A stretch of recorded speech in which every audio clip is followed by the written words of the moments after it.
इस बच्ची को ध्यान से देखिए और इसे दिखाने के पीछे मकसद क्या है बताता हूँ आप सबको। अजान लगा दिया,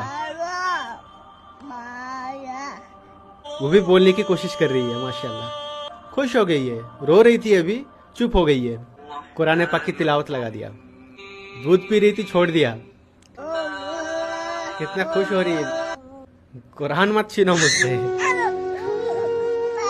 मत लो, ले लो मोबाइल।